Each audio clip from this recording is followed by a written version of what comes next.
მოგესალმებით, ჩემო ძვირფასებო, დღეს სტუმრად არ ყავს, მაგრამ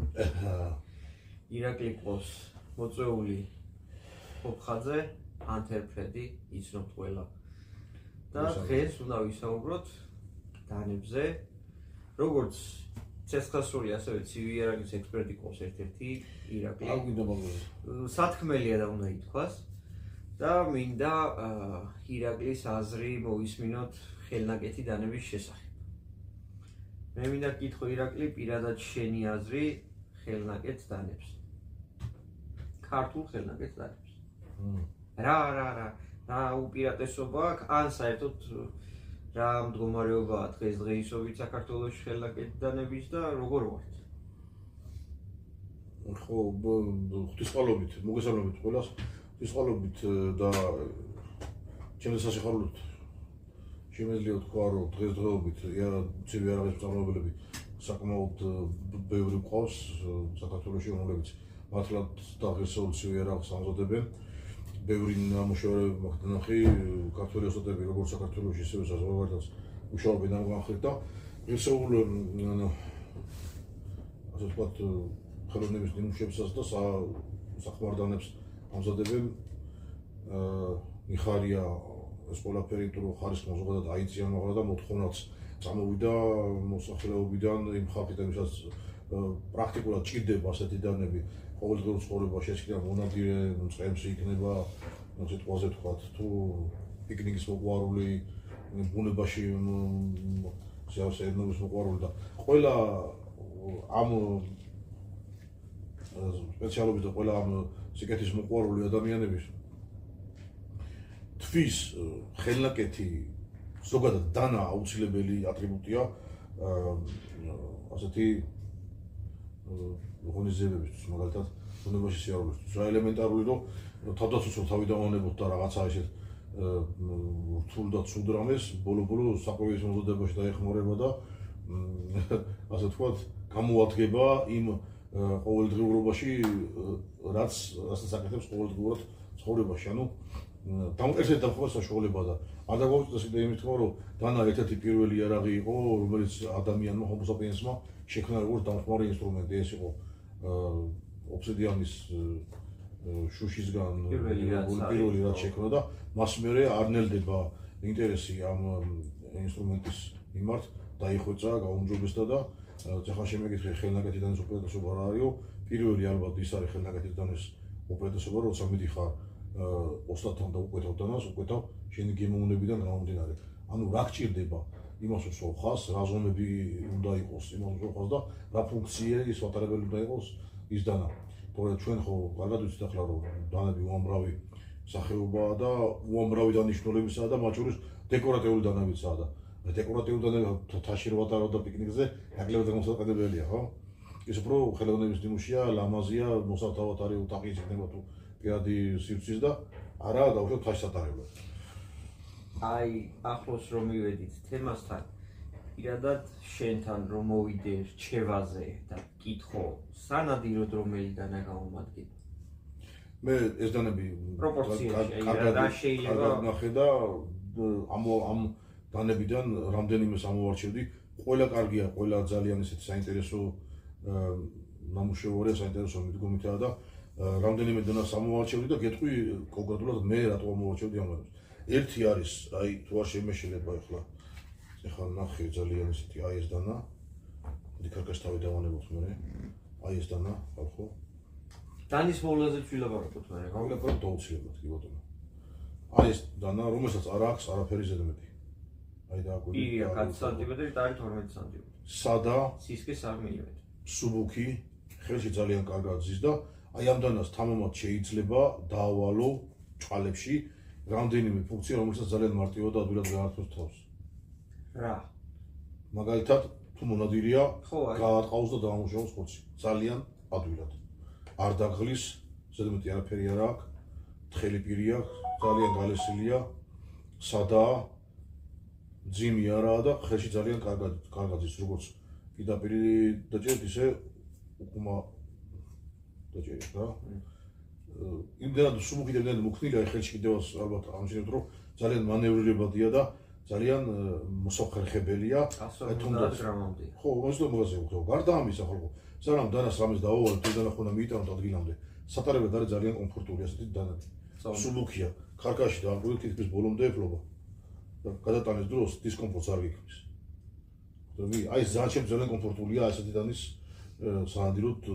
თუნდაც ათეულზეოთ არ აღნიშნავს, სადაც ჭირდება დანა.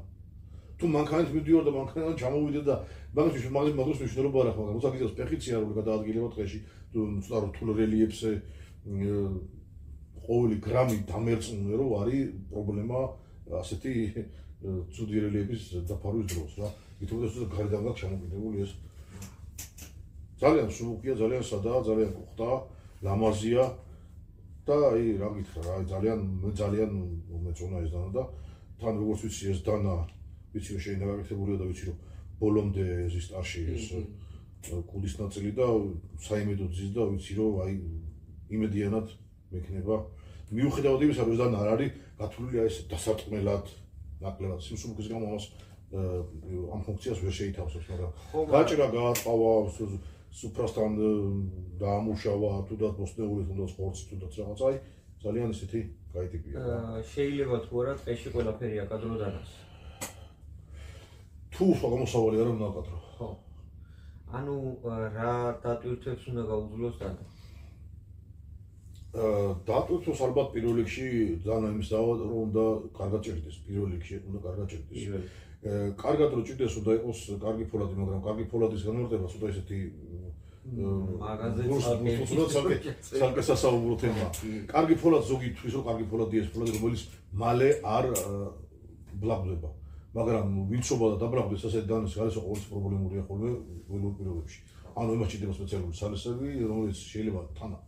მომენტში არ კონდეს. ალმასის ქვებს სადაიწყო პარებას ვამდენად, ხო? ხო. მაგრამ აი ისეთი ფოლადები რომლებიც არის მაგალითად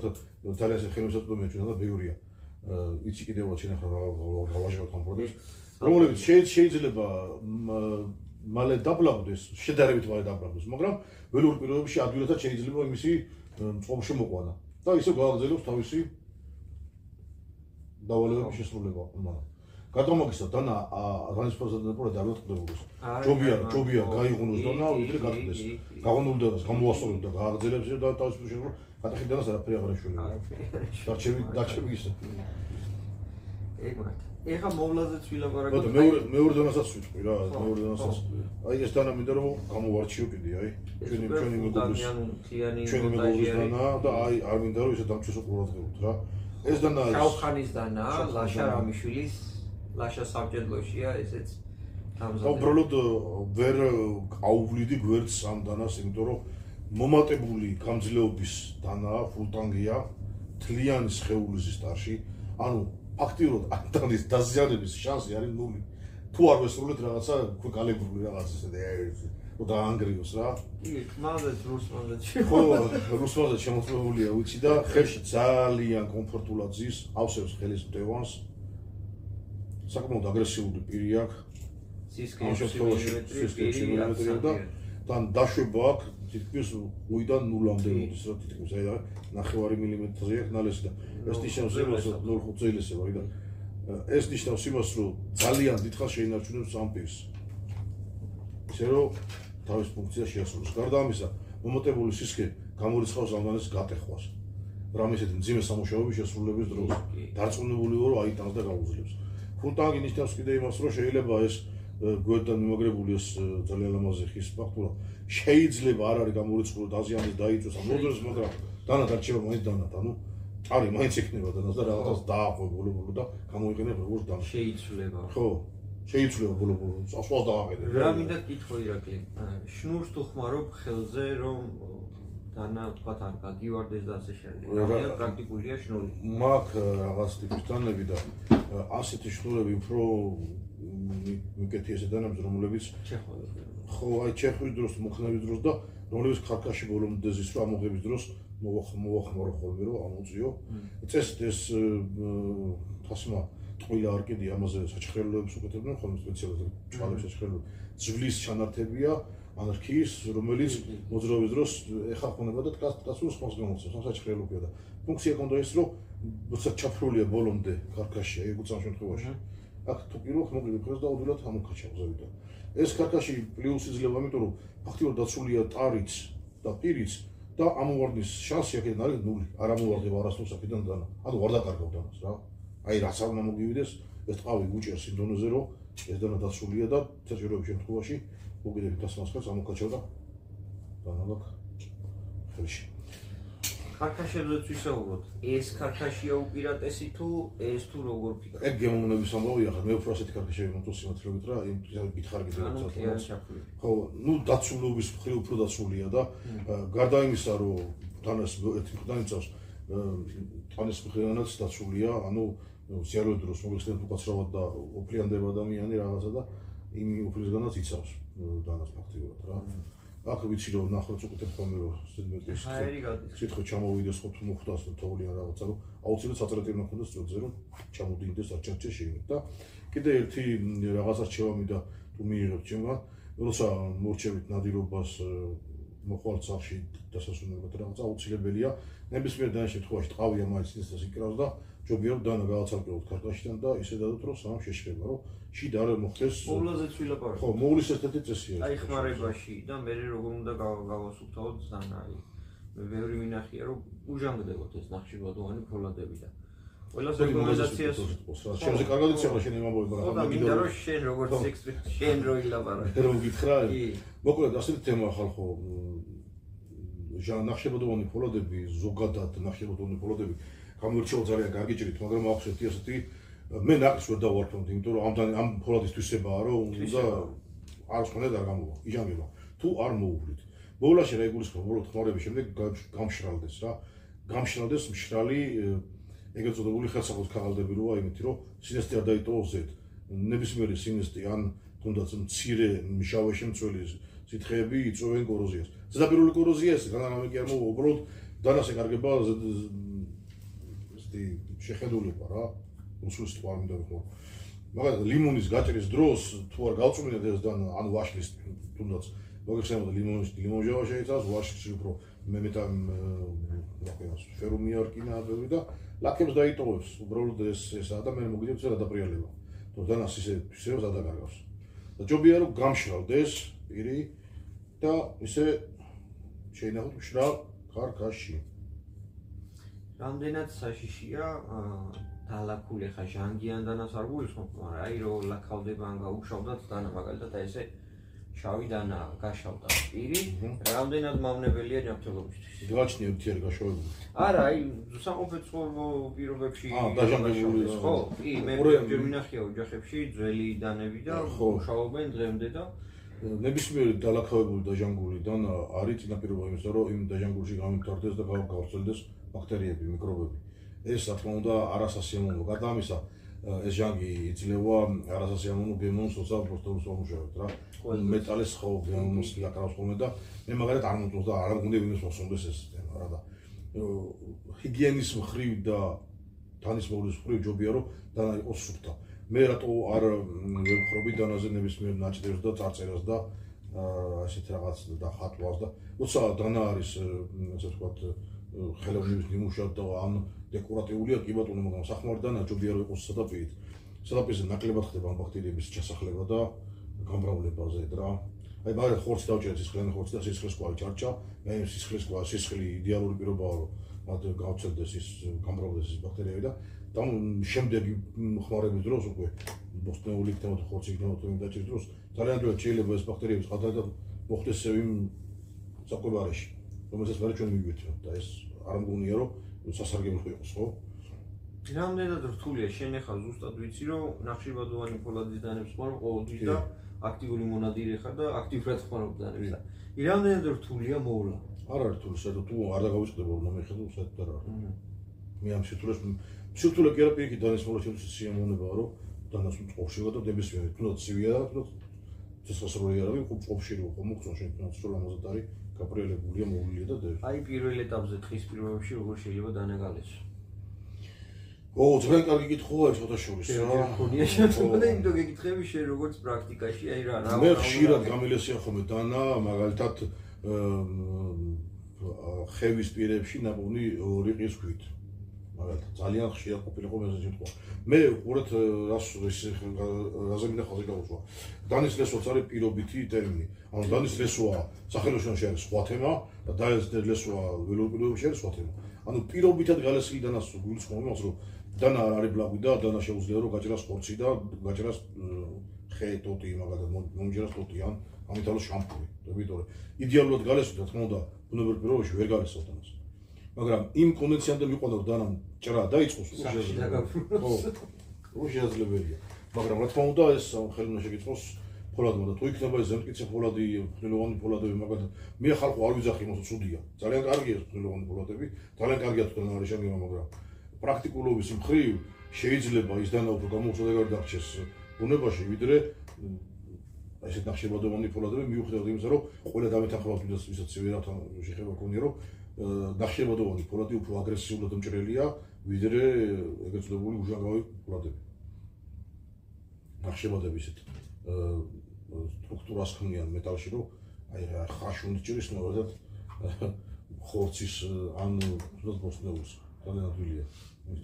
მოდი მაშინ ცოტა კიდე მაგითკენ წავიდეთ და ხის ტარებზე ვილაპარაკოთ რამდენად რთულია ხის ტარის მოვლა ან როგორი უნდა იყოს ხის ტარი დამუშავებული რომ მაგალითად ადვილი მოსავლილი იყოს ადვილად გასარეცხი ან რა ვიცი როგორ უნდა მოუვარო ხის ტარიან დანას ან ძვლის ტარიანი თუ ჯობია ან პლასმასი თუ რა ვიცი ხო უამრავი ტექსტოლიტი კაიდექსი რა უამრავ რამეს ხმარობენ და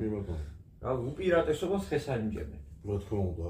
მაგასაც ვიზუალი აქვს შვენიერი და ალბათ ეს დანის ტარები რამდენიმე კატეგორიად იყოფა თბილი ტარები ეგრეთ წოდებული თბილი ტარები და არის ცივი ტარები თბილი ტარებში შედის მაგალითად ისეთი მასალები რომლებიც ქიმიური გზით არის მიღებული რა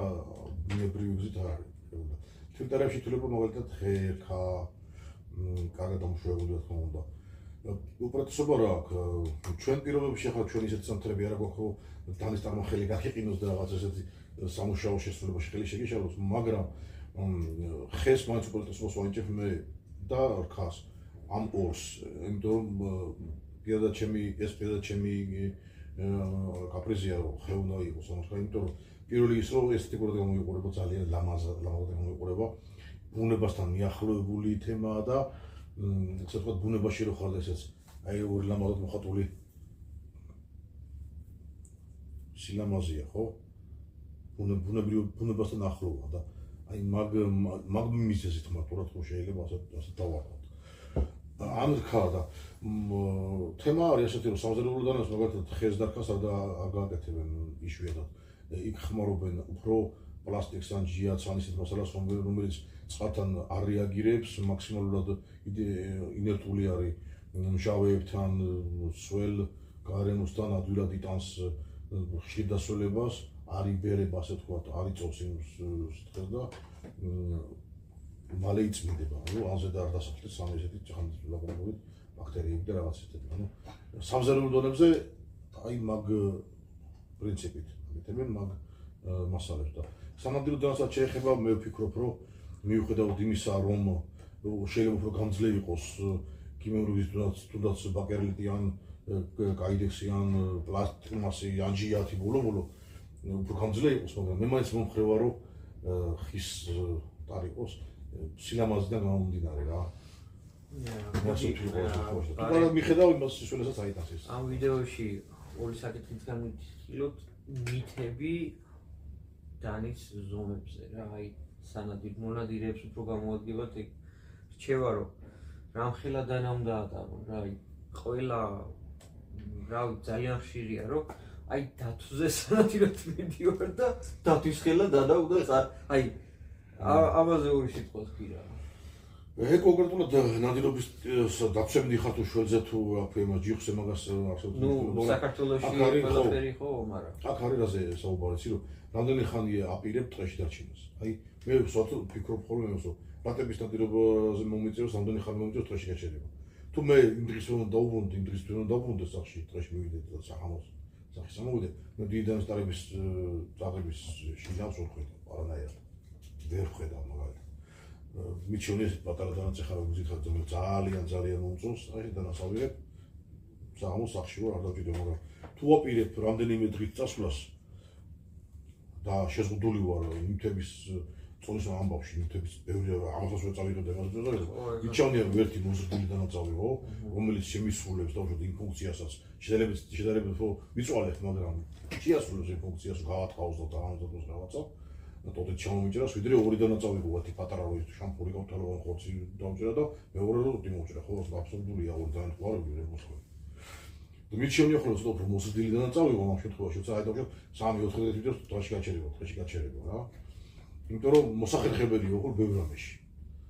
აი ეს დიდი ზომის შედარებით, დიდი ზომის და მაგალითად აი ესეთი დანები. ძიმია, დასატყმად ადვილია, ტოცად ჩამოგიჭრის, ბოლო-ბოლო ხორცას დაგიჭრის და გატყავებითაც რაღაცას მოახერხ, დაგლის, ვიცი რომ არ არის ხალხი კომფორტული სახმარი ახლა დანასატყავებლად, მაგრამ თუ გაატყავებ რა, სულ ისტორიული გარეშე არ იქნება. ასე ვთქვათ. და აუცილებლად პატარა სული რა. პატარა სული ამ ესდან მაინც ვერ შეითავსოს პატარა სულის ასე ვთქვათ დანიშნულებას, იმიტომ რომ იმას სხვა დანიშნულებები შეიძლება მოუძებნო მაგალითად მსხვილი და სქელეტლების გადაჭრა ან ცოტა უფრო დიდი ხის მოჭრა ან რავი რაღაცაში გამოიყენო კიდე შეიძლება რა. ანუ თუ მრავალი ტიპი ხარ, სული ყველა ვარიანტი. ხო, რა მე დამახმოვე მაგალითად რა. დიდი სული არა, პატარა სული, რომელიც ჩანთაში დერდა საჭიროების შემთხვევაში შემიძლია რომ გამოიყენო, მაგრამ მე უცებ რამდენიმე მეთქი რომ მიჩენია რომ დიდი დანაწავი. მოდი ხა ეს ვიდეო დავთვალოთ ისევ დანის შინაარსით და დანის ესთეტიკით. აი ამ ხელნაკეთ დანებს ყოველთვის ვიძახი ხოლმე რომ სული აქვს. სახელობითია რაღაცა შენს რო კეთდება მეტი ის არის რა დამოკიდებულება ურთიერთობაში დანასთან და აი შენ რამდენი დანა გაქვს და რამდენად აი ხო შეიძლება ერთი დანა ყველაზე მეტად გიყვარს რა ესე პირადულად ყველაზე მეტი გაკავშირებს რომელიმე დანასთან ფორმიდან გამომდინარე არის ეგეთი რა ხო შესაძლოა დავეთანხმები რომ ნაჭედ დანებს აქვს შეიძლება ვიღაც იცოცხლა ძალიან ესე ფანტასტიკურად ჟღერდეს და რაღაც მაგრამ ნაჭედ დანას მე ასე ვთვლი ყოველ შემთხვევაში რომ აქვს თავისი ხასიათი, თავისი სული და თავისი ასე ვთქვათ რაღაცა ნიშანი, იმიტომ რომ ამ დანის დამზადების ყველა ეტაპი რომ ანახო ადამიანებს, ვისაც არ უნახიათ, ერთუთ მაინც დაფიქრდებიან, რომ აი უბრალოდ ჯერ საინტერესო სანახავია, რომ აი პატარა მეტალის რაღაც ერთი ბუჯა მეტალისგან, უფრო მეტალისგან, რომელიც შეიძლება სადღაც ეგზო ვიღაცა ყურადღება არ მიაქციოს ოსტატი მჭედელი, ცეცხლისა და გდემლის უროს დახმარებით აღებინებს ფორმას. ეს აი მისტიკური, თითქმის მისტიკური რაღაცაა წარმოიდგინე. არაფრისგან, რომელიც შეიძლება არავინ ყურადღება არ მიაქციოს, შეიქმნას აი ესეთი დანა. შენახა ძალიან ბევრი 200 გრამი. შენ ბევრი გაკეთე, ნაკეთებდა შენ ამაზე აღარ ვფიქრობ ახლა რომ ეს ჩაურებდა მოვიშენთვის მაგრამ წარმოიდგინე ადამიანის რომელსაც ეს არ უნახია და არანაირად ის როგორ შეიძლება რომ ასეთი რაღაცა გამოვიდეს იმისგან ხო აი კვადრატული ფორმის რაღაცა უფრო რაღაცა მეტალი იყო და უცბად ბრახ იწვალა ნახშირი ცეცხლი თობა იქ რაღაცა გამოჭედვა გამოკვერვა ვიცი რომ ძალიან დიდი ენერგია იხარჯება ვიცი რომ ძალიან ბევრი რესურსი იხარჯება და შედეგიც მე არ დააყენებს ყოველ ასეთი ლამაზი რაღაცა იბადება იქმნება ანუ არაფრისგან საიდანღაც ციხისგან და ციხისგან იქმნება ასეთი და როგორ შეიძლება რომ მას არ ქონდეს ხასიათი არ ქონდეს სულ და იმითხარე ხო მე ვიცი რომ აქ უბრალოდ ეს ჯერა რომ ასეთია და შორის თორშოს გადავალ ახლა იქ და იყო ცნობილი ხმლები რომლებსაც სახელიანი ხმლები იყო და იქ ჩვენ დაკროს თუძიანოს ჯერდოთ რომ სახელიანი ხმლები შეიყო ის ჩასახლებული და შორის იაპონურ კულტურას წარიერო და ჩვენ ქართულშიც რომ სახელიანი ხმალი თუ რამეს იგზნოდა ხარკაშიდან წამოიწერდა ან ნუ ეს მითია თუ რეალობა მაგი ჩვენ ყოველდღე გადასულს მაგრამ რეალურად ხან ჩვენი ზნეპარიანოს ძახოდა აკვირდებოდა და უხდიდნენ პარაკლეს სამხმლებს და ძალიან ესე მოწევით პრობოდნენ სულაც არ გამოიკვირდება რომ ეს ნამდვილი ყოფილიყო იმიტომ რომ იმდენი გადატანილი თითოეული არახს რომელიც ძალიან ბევრ ბრძოლაში იღებულობდნენ მონაწილეობა და ძალიან ბევრი ცოდვაც ჰქონდათ ასე ვთქვათ თავის პირზე აღებული და ამდენი ადამიანი ეყურებოდა და ჩეხილი გამოჩეხილი ახლა იმას რომ რაღაცა მუხტი, რაღაცა აურა, რო არა ითვისებინა არ არსებობს რა. ისი არის დანაცვლად. მე მგონი საინტერესო ვიდეო გამოგვივიდა, თქვენ შეგვიფასეთ კომენტარებში და გამოგვიწერეთ.